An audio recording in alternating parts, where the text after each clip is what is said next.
Okay. Welcome to Language TED Talk. I'm Summer, the host and co-founder of Cathoven AI, your AI grading buddy for English writing and speaking. Today's guest is someone who speaks business and Asian scripts, literally. Please welcome Todd Maurer, CEO of iTEP International. He's got a sharp eye for global education, a healthy skepticism of hype, and a deep belief in building language tests that actually work for human. Let's get into it. Let's get into it. Welcome, Todd. Great. Looking forward to getting into it. And thanks for putting on this wonderful initiative. So, Todd, tell us about yourself. Wow. Where do I start? So I was born in Los Angeles. I kind of was really into languages early. Hmm. Learned Spanish, learned Hebrew. And then when I really kind of went through university, I started studying Chinese, Korean, my junior year. I was an undergraduate at UCLA. Then I was at Columbia for my graduate school in Hmm. economics. And then after graduate school, I went straight to Hong Kong. I was in Asia for 15 years, initially as on the research side of investment banking. So I was doing a lot of analysis of markets and so forth, Hmm. fascinated with economic development, and that led me to kind of integrate languages as well along the way. Wow. So I did some work. I did some early work. I was based in Korea. I was based in China. I was based in Hong Kong. Hmm. Uh, did some projects in North Korea at the time. Set up the first joint venture bank there. I could never have done that without languages. It just wouldn't have. I wouldn't have been in that position. I wouldn't have been able to succeed in those ways. So it definitely opened up doors, a huge amount of doors. And by the Hmm. way, continues to do it today. So it's been kind of a lifelong tool that I've used, kind of a Wow. magic key that Wow. opens up a lot of different areas. Hmm. I had a meeting once when I was really young in China with Wang Jun, who Hmm. was at the time head of CITIC. Wang Jun was one of Mao's kind of Red March. I don't know if your audience knows a lot about the Red March, but Long March. He was basically part of the Long March. And anyway, Wang Jun was running CITIC. We were at a very important meeting. I was just young analyst, didn't say a word during the meeting Yeah. until the translator started making mistakes. And Uh-huh. it turns out that these were very senior Chinese officials, had been talking to each other during the meeting, Yeah. thinking that none of these foreigners actually understood Chinese. Uh-huh. When I corrected the translator at the very end of the meeting, they were all extremely embarrassed. And now we're thinking, what did we actually say that we shouldn't have said in front of them? Because Uh-huh. this young guy could understand all of it. So, Uh-huh. anyway, lots of those stories where language really made a difference Hmm. in their professional career. Said that it's like a magic tool, open the door. Because nowadays that people overvalue credentials like degree, titles, technical skills. But your experience with language, with Chinese, really changed the narrative. It's like no matter how good your technical skills is, and language is what unlocks trust, and the trust is the real currency in global business. Right. And as you're talking about this, I kind of think, what about the AI era where people are going to use AI to create analytical research or things like that? Yeah. Language will still be a differentiator because it doesn't matter whether you have a chatbot that's able to kind of respond or whatever. Hmm. The deep connections that you can make Yeah. around the world with Yeah. foreign languages cannot be replicated with AI. For sure. So to me, that's a skill that and an interest that is sustainable. For sure. Um, then let's talk about iTEP. So can Mhm. you describe the aha moment when no, this is not a good question because you said you are not the founder. Well, yeah, no. Uh, So I'm not. So what? Like the moment that iTEP kind of hit the market. I mean, I can yeah. tell you the origin story of iTEP. Uh-huh.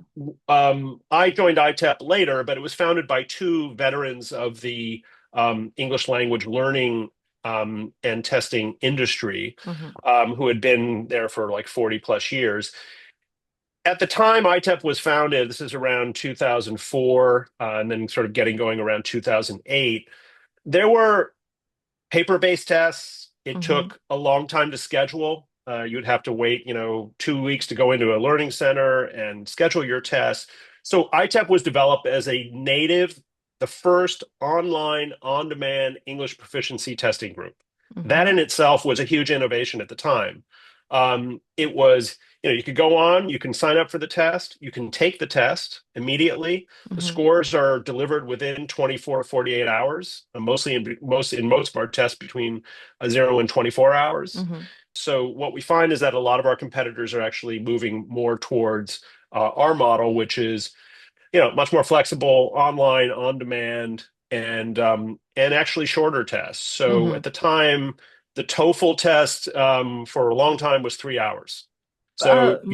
you don't need 3 hours to actually assess a an English proficiency. I And see. since then, they have been reducing the time of their test. I see. But I noticed that iTEP was founded 1980, but then you said that it's like 2004 you found this the gap in the market. How did you find this? How did iTEP find this gap, this I think trend? that yeah, so the founders looked around and they knew the English language testing was there was a lot of friction. It took a Yeah. lot of time. Yeah. It wasn't practical. And so it was just a need at the time, the internet was starting to build in the late Yeah. 2000s, Mm-hmm. and it was a natural progression. But a lot of the testing companies didn't want to go that route for whatever reason.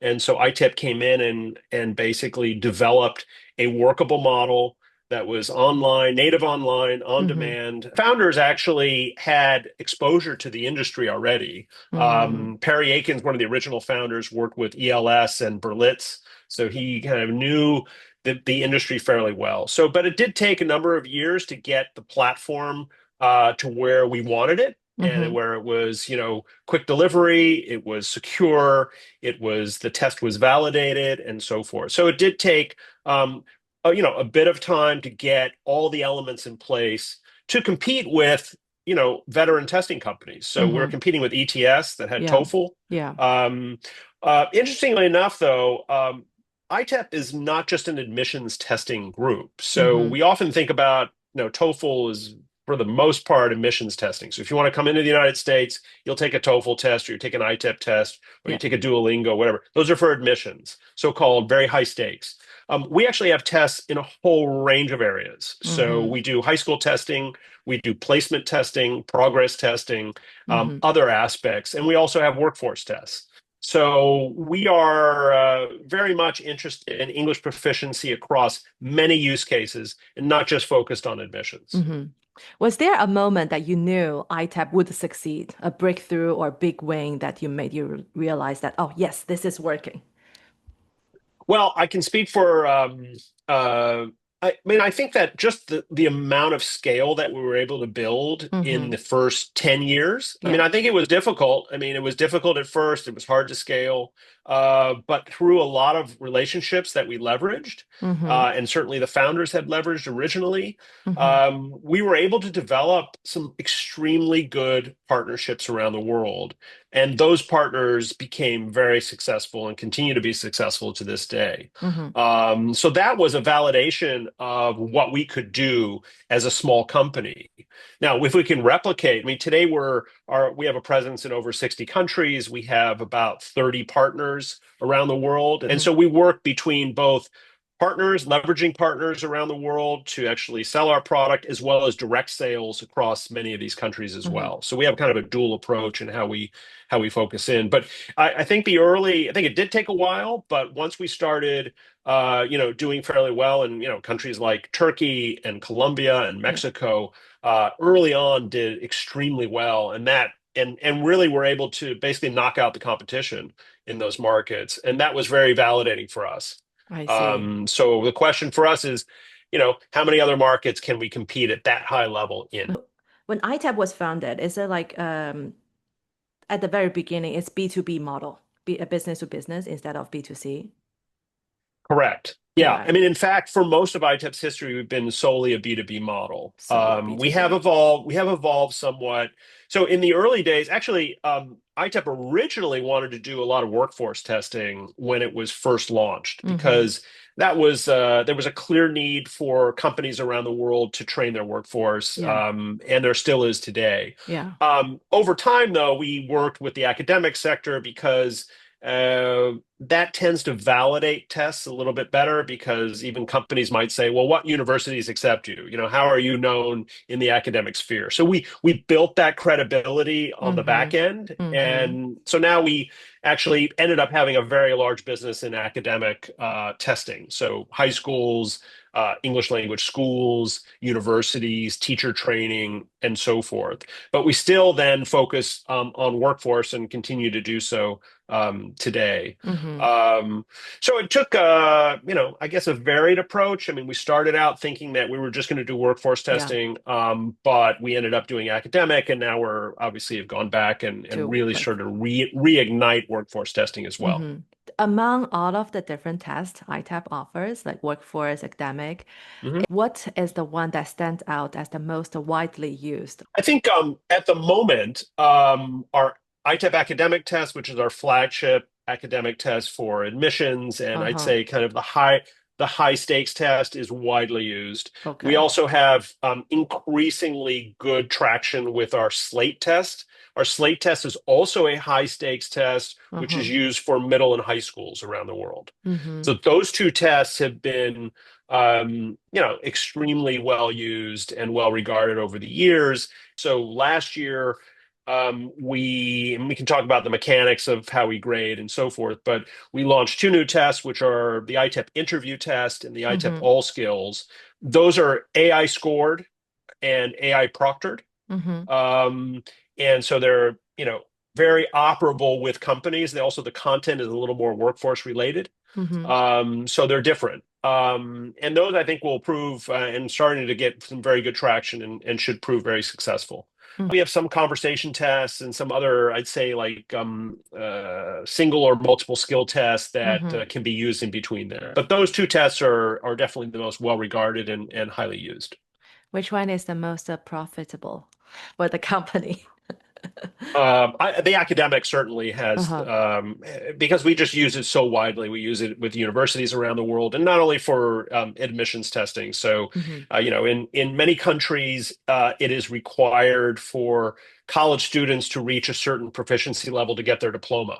Uh-huh. And that is a big market for us. So let's say if you go to Mexico, for example, I mean, most of the testing we do in Mexico is for these programs and these universities to certify that their graduating students have a certain level of English proficiency. Mm-hmm. So we've had very good traction with the academic, but I think it will balance out over time. Tell me Right. about the challenging moment of iTEP in the early history. Is Well, I mean, we compete against, we compete against gorillas in the market, right? mm-hmm. These are incumbents that have been there for 75 years. So I think Yeah. ETS has been there for 75 years. Yeah. IELTS has a relationship with, although we don't necessarily compete so head to head with IELTS in every market, they have a relationship with the British Council and so forth. So they go back a long way. Like any other company, I mean, scale. I mean, we were and are a global first company. So Mm-hmm. most of our revenue comes from outside the United States. How do you build a global first company on a very limited budget? I mean, Yeah. this was bootstrapped. iTEP was bootstrapped. There hasn't been any outside capital put into the company Mm-hmm. except for Wow. some, revised cash flow that's been reinvested in the company and maybe some shareholder activity. But there's been no rounds. Mm-hmm. So we are a bootstrap company that has been profitable and functional for all of these years. Mm-hmm. And so that was a challenge. We just building the relationships. I think one reason why we have partners around the world, it facilitated our scalability very quickly in different markets. So Mm-hmm. as a startup company, there's just how are you going to build a global presence without relationships? So I think Yeah. leveraging those are very difficult. But I'd say the scalability is a challenge, remains a challenge Mm-hmm. for us. I mean, we don't have the resources that other large companies have, but we're very nimble Mm-hmm. and we're good at building partnerships, and I think that has really served us well. Nice. Um, do you have a favorite example of a school or organization that really felt the difference when they switched from, let's say, ETS or IELTS to iTEP? Do you have that kind of use case? Yeah, and I'm not going to mention. I don't know The if I name. want to mention the exact term. So recently, and this goes on all the time, and we Yeah. have people telling us that one of the issues that that they are always facing is, I mean, these are administrators in schools, for example, or in companies or other areas that they don't have customer access. They can't call the company and get a lot of customer support. Mm-hmm. We're very responsive. I think that's why we've been very successful. Yeah. We're agile. We respond to customers, whether they're universities or high schools or whatever else. So we hear that all the time. So just to give you an example, there are universities that come to us and say, we provide a dashboard for them so they can Yeah. look at all of their tests administered, they Mm-hmm. can look at the scores and whatever else. And they tell us that, they can't get a response from some of the larger testing companies if they have issues, if they want to maybe customize a little bit about how the scores are delivered or even the test itself. We've done some customization on tests. Mm-hmm. So that has been a huge advantage for us. And, our customers have told us, we're so refreshed that we can actually talk to you. We can talk Mm-hmm. to a live human being. We Yeah. can work with you about how we can run our testing program and so forth. So that's been a big advantage. We've also, there are in the K-12 area, a lot of high schools around the world use kind of a fixed curriculum, which has tests associated with that curriculum. Like But those WIDA. tests, like WIDA Yeah. or Cambridge, whatever, but those tests themselves are not particularly robust in terms of looking at English proficiency at certain times. Mm-hmm. And some of them are paper based. So, teachers have to actually use paper, and then Mm-hmm. someone has to go through that paper to grade those tests, Yeah. which is very cumbersome and very costly. Yeah. So we've had and not to be so specific, but we've had some of those cases where they have switched to iTEP, Uh-huh. and it completely streamlined their process. So everything's online.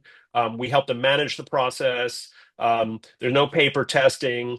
And also, I think, again, at the K-12 level, a lot of that testing is geared to the curriculum, but, it's not necessarily relevant to certain times of the year where they really need to find out what their proficiency level is. Mm-hmm. So that's been, there have been quite a few customers that have switched to us, basically glad that they aren't tied to those tests anymore.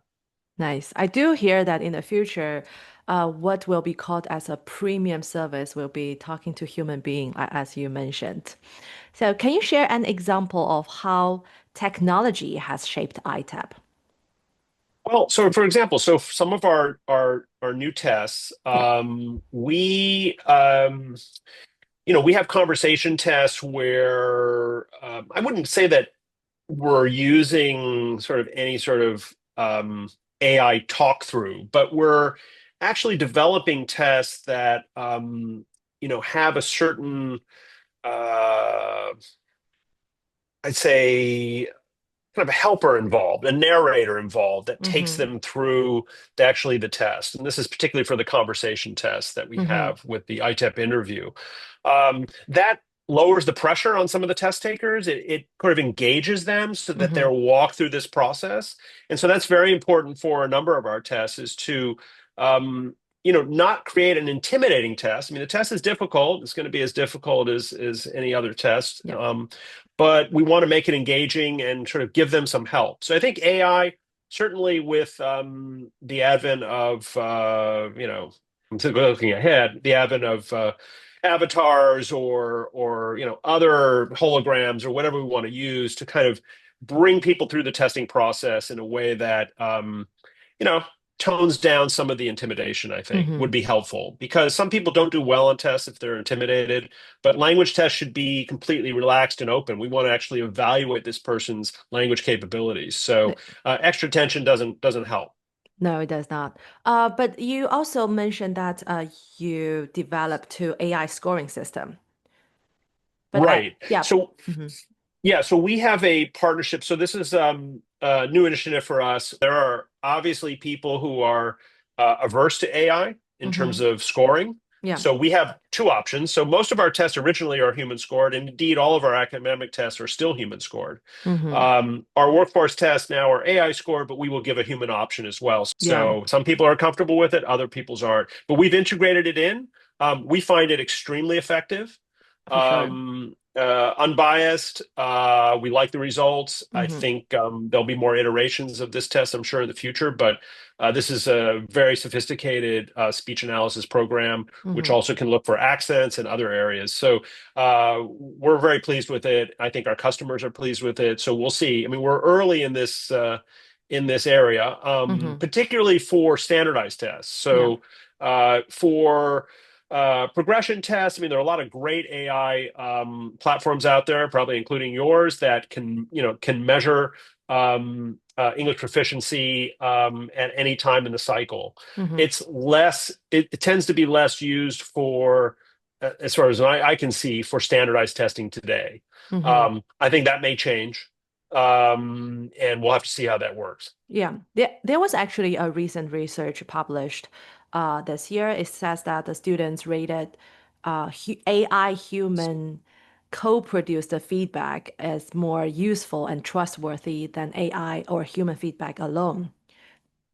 So yeah, Yeah, well, I think I'm not surprised that students are maybe embracing it. responding that way to the survey. Yeah, If you're going to do that same survey with college administrators, you'd yeah, probably find a totally different segment. I yeah. think one of the questions uh, that our customers, some might have with AI, is what is their recourse if they don't like the scoring, if they think that something is wrong. If it's Mm-hmm. human scored, we have a very robust kind of multi-layer level of grading and so forth. The notes are taken. We have, evidence of Yeah. things that we could might be able to, if someone really wanted to find out. I mean, we could have that discussion with them. Mm-hmm. Um, and there are kind of set processes that we have. With AI, it's very much a black box for a lot of people. So Yeah. they just don't know how they're deriving that score. But I think once they see the repetition of various tests and can kind of look at what they think the student is in terms of level and where they're testing, and the Mm-hmm. more they get used to it, I think there'll be some certainly more acceptance as we go, probably in another 5 years, I'd say. The younger generation, of course, is going to embrace it very quickly. Yeah.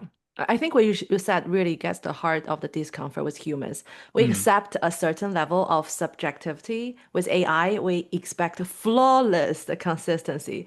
But when right. something goes wrong, we have no playbook to say how to challenge it. It's like a black box. But maybe I feel like what we need is just better algorithm, like better explanation. If, let's say, if AI can explain itself in a way that makes sense to the test taker or us, then no matter how accurate it is, we probably will still trust it. Yeah, I mean, I don't think we'll be having this discussion in 10 years, maybe not even in 5 years. There will be people who will say, and I think they have a lot of evidence to back that, AI scoring can be more unbiased than human scoring, of course. So if we work with, for example, companies like McDonald's or wherever in other parts of the world, if they want their test immediate, they're Hmm. going to get it through AI. If they're going to have Yeah. it human scored, they're going to have to wait. So in the screening process, it may, I mean, eventually we'll probably get to the point where people are going to want real-time indicators of English proficiency Hmm. because the candidate is sitting across from them in the office or somewhere else. And Yeah. so that is going to happen. And I'm sure even at the school level, people want immediate results. So Yeah. I really think that we're heading towards a predominantly AI scored testing world. How do you feel about traditional language tests? Yeah, personally, I like them.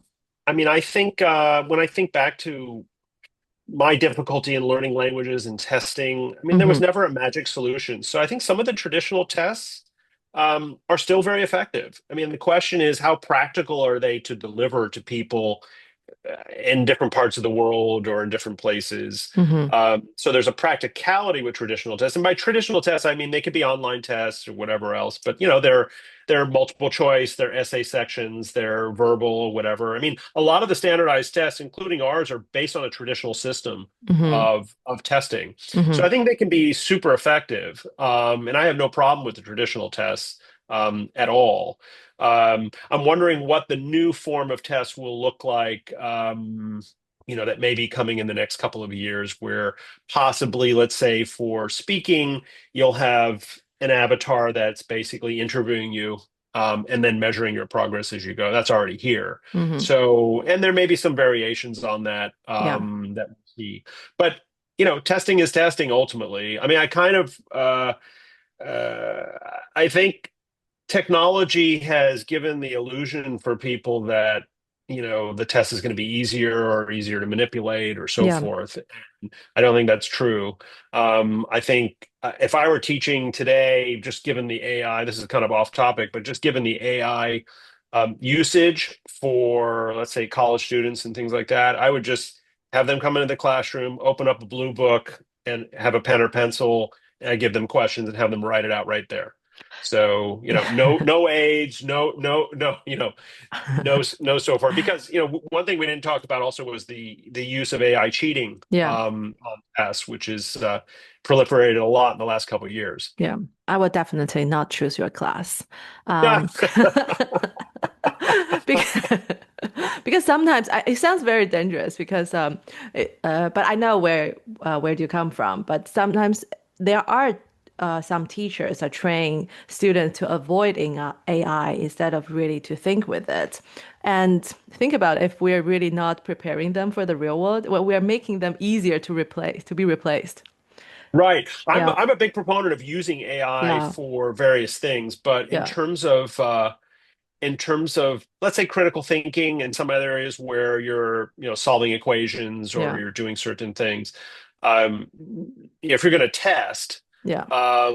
there's no point in using AI on that because people will cheat, so and they'll find ways to get around it. So Mm-hmm. I'm a early adopter and full embracer of AI, Mm-hmm. but when it comes to testing, sometimes you need to strip that out and discover how people think and what their reasoning is and so forth.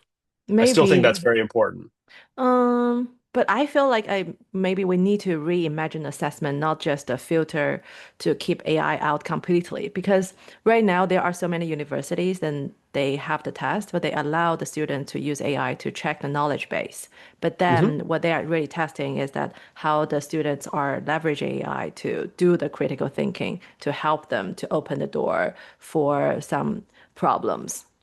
That I agree Yeah, with completely. I think yeah, that's absolutely where education should go. yeah. So using AI as a tool, I think it's extremely important. Hmm. Um, all I'm saying is that there are certain subjects where you would want to sort of isolate all that and Yeah. really get to the human ideas there. Yeah, like where to use it is more important than whether to Correct. use it. How do you keep iTEP learner focused rather than just a score focused? Well, I mean, we're not an English learning company, although we do have Hmm. some partnerships and we Yeah. work with a lot of learning companies as well. Hmm. We do have test prep. Yeah. We have, practice tests. We have some test prep modules. Um, we like to create, I mean, as I mentioned earlier, a couple of our tests use a narrative structure, Hmm. which is a little more engaging. Hmm. And so the idea is that someone should really learn as they take the test as well. And of course, we have people taking multiple tests and so forth. But I don't think it's mutually exclusive between taking a test and learning. So it is a learning process. So we're Yeah. trying to make it, as I said, a little more engaging with our tests so that um, test takers feel like they're a little more immersive in the process. Yeah. And so that would be maybe they could learn a bit more through that. It's Hmm. certainly a learning process. I think over time, we're looking for some new partnerships in language learning, Hmm. English language learning that might actually pair very well with our tests also. Yeah, I really like the concept that you are learning while you are being tested because most of the teachers or students, they're still thinking like testing is testing. You could give me the score and then give me the feedback. But there are some university like who we cooperate with, like Ankara Hmm. University. Hmm. They are trying to what is that? The test is for engineering students. And then they try to use the real news and real world content to Hmm. put into the test and then to generate some assessment and generate the question. I feel like through the testing, they also learn what is happening in the world. So that is why they're using Cathoven for the assessment generation. Yeah, no, that's great. And we refresh our content all the time. We have item banks and so for let's say for the workforce test, we're constantly looking for different questions that are, let's just say, more contemporary, so they might have a Uh-huh. learning aspect to them. Yeah. So yeah, I think that's also based on content development. Hmm. But I think the use of AI to do that is is wonderful. Is there a business decision you made that went against the market logic but felt right? Hmm. It's the market logic.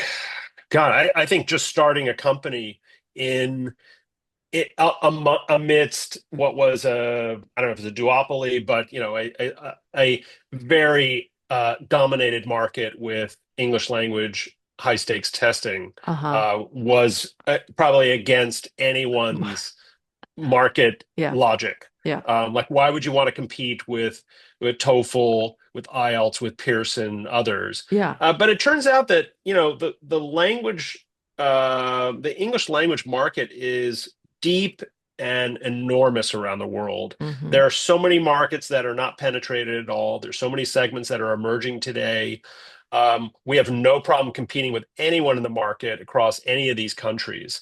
But at the beginning, I mean, the logic was like, why would you want to start, trying to compete against these market leaders? It was like, trying to compete against Microsoft or someone else, back in the day. So I think the decision for iTEP was maybe against market logic at the time, Hmm. Hmm. but proved that the initial model proved correct, which was, online, on demand, Shorter.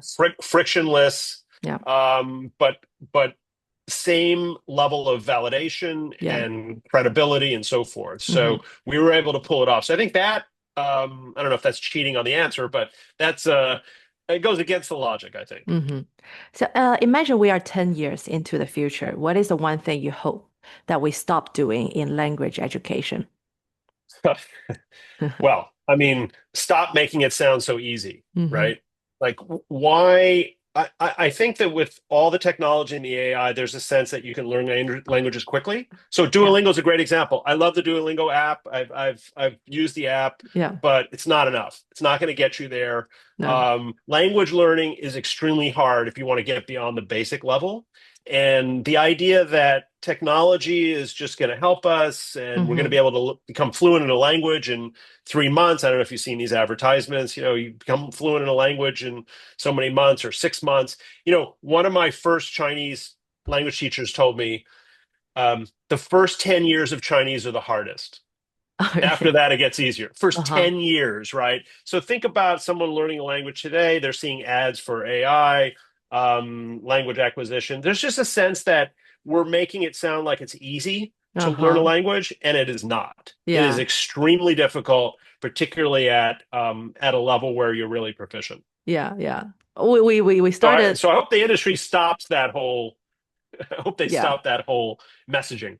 Indeed, I really want to see that everybody normalize the idea that language learning is supposed to be uncomfortable. It's not that easy because I feel like learning a language myself, I speak English and also Hmm. Cantonese. I feel like it rewrites my brain identity, Yeah. yeah, and my character.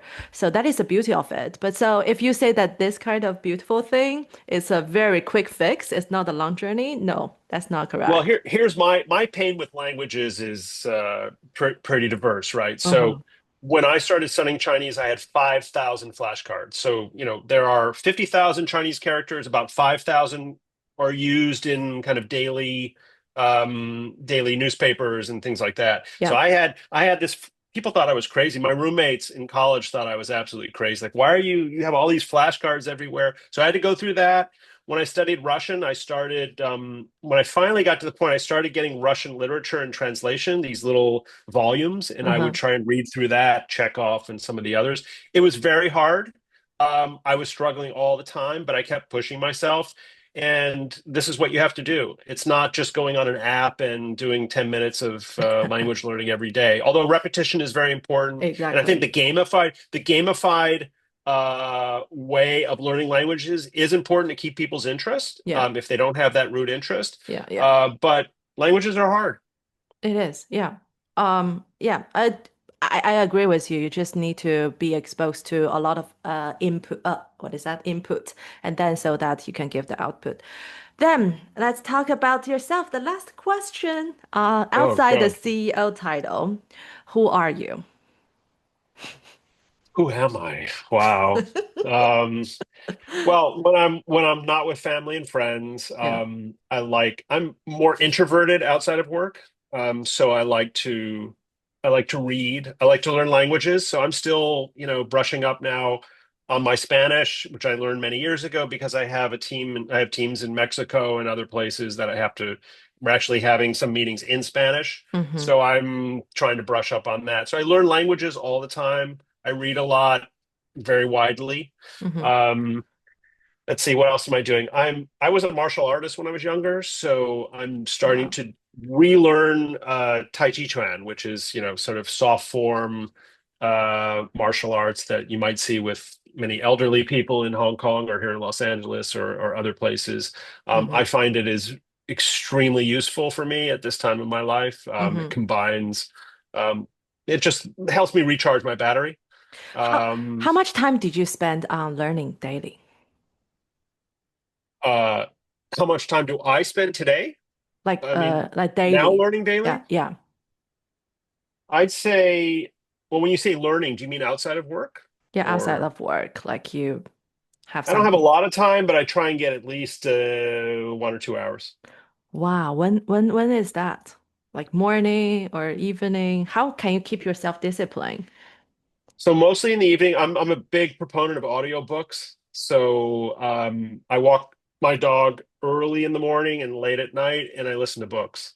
So I could say that, it's multitasking, but some of that is learning. Uh-huh. So I try and feed it into those times, but then I usually try and take at least an hour out of my day to learn something. Do you also try to write it down or take some notes on what you hear daily? Um, I don't I don't keep a journal, but Mm-hmm. I do write down a lot. I used to have a very active blog. I may try and relaunch that because After I this have a lot of podcast. I have a lot of things to say. Uh-huh. Um, so I wrote quite a lot in the past and probably will continue to do that maybe at a later point. But that takes a little bit more time and effort, which running a company is almost all consuming. So, It but I is, do yeah. try and I think it's important to step away from it for at least an hour or so a day and really try and um, do something else.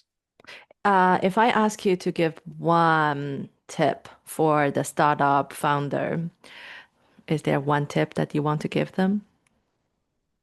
Well, I've been focused on even before iTEP, I focused on a lot of ed tech startups, HR tech startups, Yep. and have been kind of in I'd say, international business area all my life. So I only know kind of global first companies. Yep. But I would say, one of the most important things is to develop and to maintain your network over time. And probably the latter is the most important, maintenance to continue to keep those contacts in whatever way possible. Not just kind of building a network to do a transaction or to raise capital or to whatever else, but really build a lifetime of relationships that are nurtured. Mm-hmm. And I think both for as a human being, but as well as running any venture, any business, it's really important to do that. And that's kind of the core of everything for me in managing a business, in building businesses, and advising businesses and running businesses. Mm-hmm. That's very valuable. Thank you so much. Thank you, Todd. Thanks for joining us. And then that's it for today.